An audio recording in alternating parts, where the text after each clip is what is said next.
Greetings, I am Marie-Claire Alocasia and I will be discussing my work for the Lab Activity 1 or Lab Quiz 1. First, let's tackle the class ordered items. So the public class ordered items simply create a class named ordered items, followed by the attributes or fields. So here we have three attributes: the item name, quantity, and unit price. The item name is identified as a string. The quantity is of course an integer and unit price is doubled. For the constructor, it is the public ordered items with the parameters of string item name, int quantity, and double unit price. So this is called when you create an object of this class. And inside the constructor is this item name is equals to item name and so on. So the word this refers to the current object. So it means set the object's item name to the value that is passed. Same for the quantity and unit price. Then the method to get the subtotal, the public double get subtotal, return quantity multiplied by unit price. So this just calculates the total price for the item. Then followed by the getter method, the public string get item name and so on. And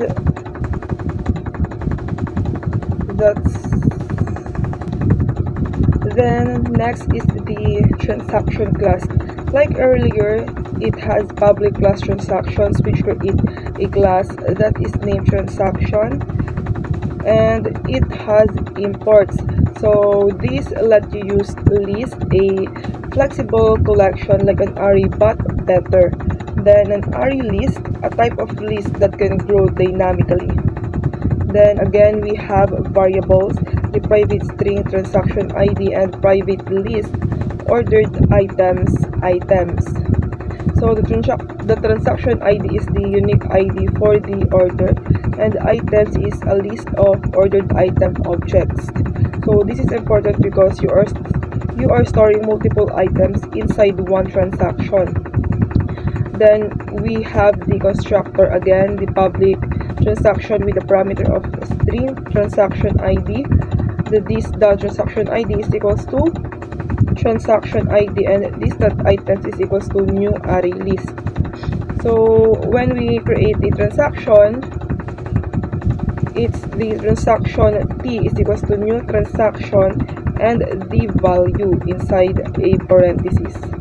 So it does sets the ID created empty list to hold items. Then the method add item, the public void add item with a parameter of ordered items item, then items that add. So this adds an item to the transaction. Then for the computation of subtotal, we have the compute subtotal method.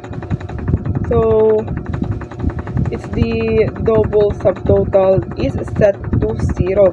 Then here I used a for loop.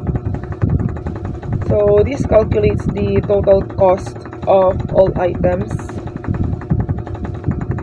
and then the getter methods. So it has the public string get transaction ID, then return transaction ID.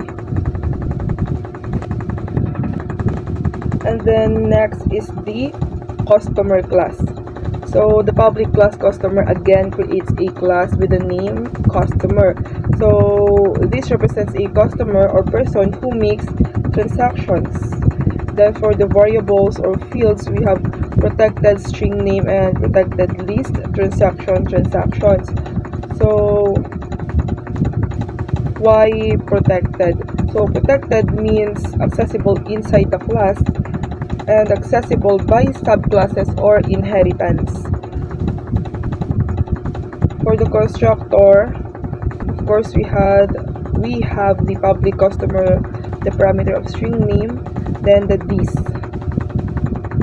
Then we have the add transaction methods that adds a transaction to the customer, and get computation factor. So this is very important. This is like used for discounts, multipliers, pricing adjustments. Then the method get customer type, or the public string get customer type return regular. So this returns the type of customer. So this will also be overridden in subclasses. So for example, regular, VIP, or so on and so forth. Then followed by the getter method again. So next is the public class VIP customers extends customer. So what does it mean? So VIP customers is a special type of customer. It inherits everything from the customer class. So it already has name, transaction, add transactions, and get transactions. Its constructor is a public VIP customer with the parameter of string name, and it's super with name. So super calls the parent class constructor. So the code VIP customer VIP is equals to new VIP customer. It actually does go to the customer, set the name to John, and initialize the transaction list. Then the method override the get computation factor. So this replaces the method from customer, meaning the VIP customers gets 15% discount. For example, the subtotal is 1000. The final is equals to 1000 multiplied by 0.05 is equals to 850.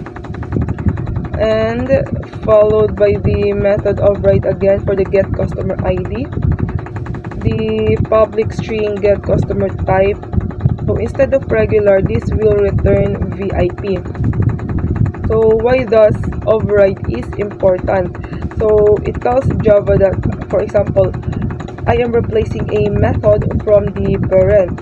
So it helps catch errors if method names is wrong. So next we have the retail order class. So this is the manager or the controller class of my system. So it stores customers, organizes transactions, and prints a full report.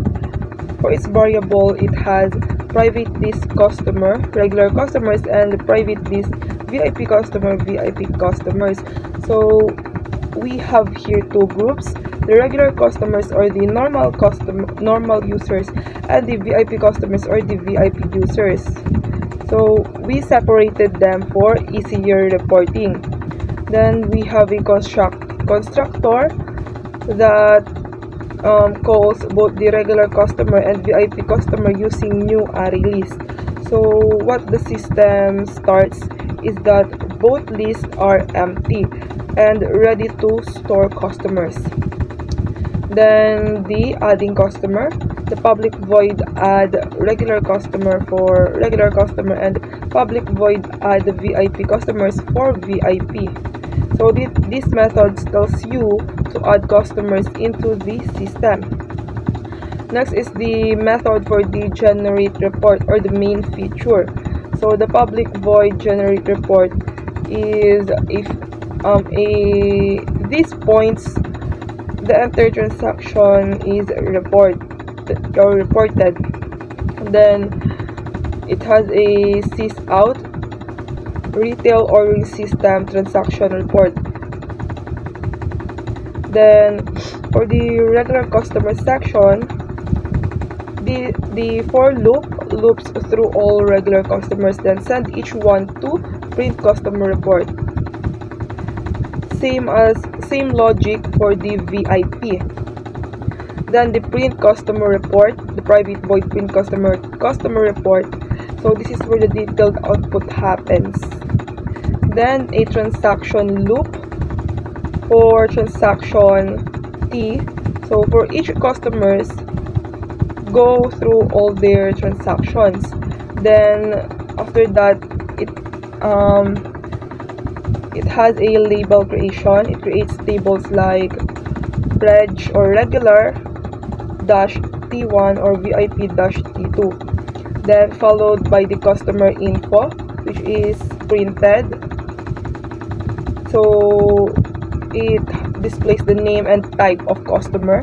Then the item loops, then goes through every item in the transaction. After that, the item will be displayed and shows item name, quantity, price, and subtotal. For the subtotal computation, it will be subtotal plus item subtotal. So it adds all items subtotals. And we also had the expression builder, the subtotal expr.append. So it builds something like 100 plus 50 and so on. So output becomes subtotal is equals to 100 plus 50 plus so on. Then a discount factor. The double factor is equals to c.get computation factor. So comes from customer, and which is 1.00 and VIP customer 0.05. So the final total will be double final amount is equals to subtotal multiplied by factor. So for the last class, we have the main class. So the public class main is like the entry point of our program. So the Java starts the public static void main string args. So to create the system, we needed to initialize our whole ordering system using the retail order system is equals to new retail orders, then followed by a creation of irregular customer using customer Maria is equals to new customer with the value of Mary. Then let's create Maria's transaction. So transaction Maria T1 is equals to new transaction, then so on. So the items will be colors multiplied by 2 times 150. So it will be 300. Then pen which has the value has 5 multiplied by 20 is equal to 100. So the total will be 400. For the transaction 2, the transaction Marie T2 is equals to new transaction. It's just the same as the first. Then we will add transaction to Maria using the Maria.add transaction. Then the transaction number. Then we will add Maria to the system using system.add regular customer, then followed by the name of the customer. Then let's create a VIP customer now. So VIP customer Maria is equals to new VIP customer. VIP customers gets 15% discount. So same as earlier, we will have transaction and then